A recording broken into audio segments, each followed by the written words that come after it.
Hi viewers, this is an introductory lecture to the course titled English Usage. As you might note that there are 4 basic skills in any given language on the planet: writing, speaking, reading and listening. These two stated skills which are there on the screen are called output skills, and the skills that are not here, reading and listening, are called input skills. Although those two skills are also very important, because as long as there is no input, there will be no efficient output. But throughout this course we shall be focusing on productivity, producing something in writing, producing something in speaking. And I have included speaking in my course only because we are targeting formal structures. I shall hardly be talking about informal and slang usages. I shall only be targeting formal usage, the usage that is standard, that is found in news, academic English usually. And my target audience will be the users of English as second language. ESL stands for English as second language. Although everybody can get something from my course, but of course the people who have English as their mother tongue will not find it as useful, because their competence level, their proficiency level is naturally so high that they will hardly need anything from here. And this is a concise introduction to the instructor. I am Mr. Farooq, Assistant Professor of English in the Higher Education Department of Pakistan. Now, without any delay, this is a very concise introduction, very short introduction. I am not going to bore you, I am not going to intimidate you by presenting so many things before you in the very first lecture. We shall only be focusing you what are we going to do and why are we going to do these things. Now, why is English so important that everybody in the world is focusing? In the third world countries and in the developing countries, we find that this language is focused very closely. The reason is that this is the most important language in the world. What do we mean by the most important language? How do we assess that this language is important and this language is not as important as the other? There can be many criteria. First of all, is the language in question spoken all over the world with most number of users? It is not the case with English language. It is hardly language that is spoken by the people who outnumber the speakers of other language. But it is the language that is used for the most number of purposes. The range of purposes, first reason. The range is so wide that it makes it all the more imperative to target this language, to be proficient and competent in this language.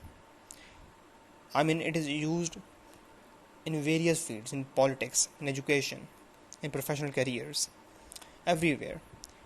And if we want to get some information on any topic in the world, we usually Google it, and it is highly likely that we should get information in English language. Although we can translate that data into our own language, but translation does not do justice to the real sense of that language. This is very why. Have you ever wondered that many dead languages are still taught and learnt in many universities in the world? For example, Latin and Old Greek language are no more spoken anywhere in the world. They are officially dead languages, but they are still learnt, they are still taught in many universities of the world. Why? Because there are people who want to study Homer, Virgil, Aeschylus, Euripides and such great writers in their own language. There are translations available for the writings of those writers, but they know that translation does not do justice to any language. You can not transfer the sense as it is to the other language via translation. Translation is only helpful to some extent, but not fully. So I'm talking about a range of purposes. Now it is also used in science and information communication technology. Mostly it is said IT, but now it is I find it more appropriate to use information communication technology. Most machines and gadgets you will put your hands on will be operated in English language, although there are other languages available again, but those languages are usually translation of the English language. And not only gadgets themselves, but also the processes involved. I mean, if you want to communicate with somebody who is living far away from your homestead, and he does not speak the language that you are speaking, most probably you people will be communicating with each other in English language. So it has become a lingua franca, to which point we will be coming later. Use in education. Now, again, it is highly probable that if you are interested, if you are serious in my course, you want to improve your educational skills or professional skills. Use in education is so important that you can enlighten yourself with the recent research only in the English language. The most reliable, the most authentic, and the best books available on any topic in the world are in English language. So it is highly imperative, highly important that you familiarize yourself to some extent with the English language and familiarize it correctly. There are some points about lingua franca. What is lingua franca? I mean, it is a term some people might not be familiar with. Lingua franca.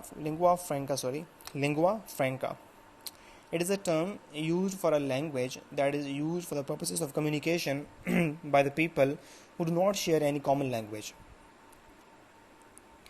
For example, a person from South Asia goes to Europe, some European country, for example, Germany. Now, the person from South Asia will most probably be using Urdu or Hindi or any other such language, and the persons living in Germany will be using German language. Now, both parties do not have any common language, so most probably they will be using English language for the communication purposes. Such language is called lingua franca. It is widely used in the world. There are 1.5 billion people who are speaking English language in the world at the moment. And this makes about 20% of the world population at the moment, because the world population stands at 7.5 billion at the moment. Now the question arises, what is in this course? The answer is grammar. This might not be so encouraging, might not be so heartening for many people, but I bet that I can make it interesting. I bet that it is not so boring and intimidating as you think in your mind.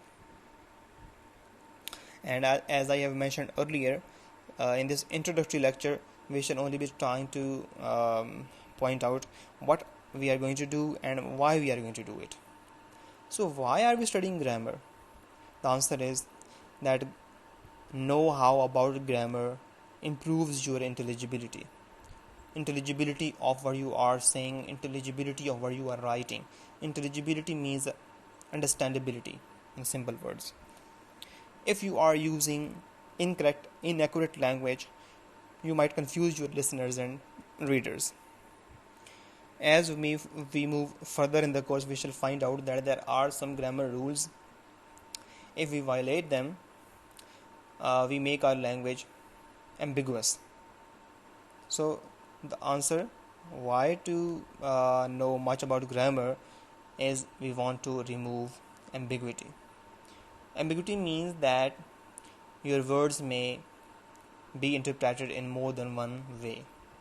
This is not a good thing if you are a speaker, if you are a writer, and most importantly for the writers, because a speaker can rephrase his language if he finds out that the listeners are confused.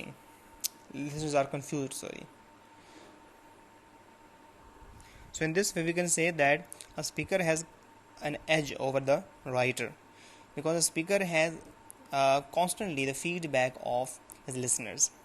If listeners are confused, he can rephrase his language. He can say the same thing in other words and may clarify his concept. But this is not the case with a writer. A writer writes something and goes away or even dies, and the readers are reading his message after his death. Now, who will clarify what was intended in that writing? So, it is very important to improve intelligibility, understandability, and remove ambiguity in your writing. Moving ahead, there are some points to remember when we shall be learning something about grammar. First thing to remember is sense precedes structure. Precedes means comes first. Sense is more important than structure. When we learn some grammar rule, we sometimes find out that the rule is being violated. And it is being violated because the sense dictates so. And this point is so important that sometimes we feel that grammar is not as important, because we also tend to think that the people who are fluent in some language have never learnt grammar in their life. But I have already pointed out that this course is intended for the people who have English as their second language, and these people do not have exposure to English language in their childhood, during the childhood, and they are not as proficient, competent, and fluent in this language. So we have to keep something this in mind, that sense precedes structure, and in order to improve these things, there are two further rules. We have to keep in mind that rules alone do not help. I mean, if you cram some book that contains all the rules in English grammar, I bet that you won't be proficient. There might be some improvement visible in your language, but you will not be as competent as you want to be. Why? Because language needs constant exposure. Language needs constant input. As I have mentioned, there are two input skills, listening and reading. As long as there is no listening, as long as there is no reading, you will not find significant improvement in your writing, in your speaking. So these things are to be kept in mind constantly. Constant input is compulsory. These two things that are to be remembered are interlinked. And for the sake of example and for the sake of sample of what we are going to do in the course, I have included a slide here. This will be the course of action during the course, that we shall come across some language samples, and those language samples may be correct and may not be correct, may be incorrect. First we shall study them, we shall read them, and then we shall decide what the problem is, if there is any problem with that sentence. And if there is some problem, that problem will be eradicated in the next sentence. That sentence will be corrected and rephrased to remove any grammatical mistake. So read out the sentence: politics wish to change reality. It requires power, and thus it is primarily in the service of power. Now, is there any mistake? Please pause the video. Although there is a corrected sentence next to this sentence, but be honest, and without reading the sentence written in the green color, try to find out if there is a problem according to your knowledge of English. So you might have noticed that there is a serious problem in the first two words. There is no subject-verb agreement. Politics, although it seems to be a plural noun with an s added at the end, but it is not a plural noun. It is singular noun with a confusing s. S is confusing you. So it is singular noun. Singular noun needs a singular verb. It must have been wishes, not wish.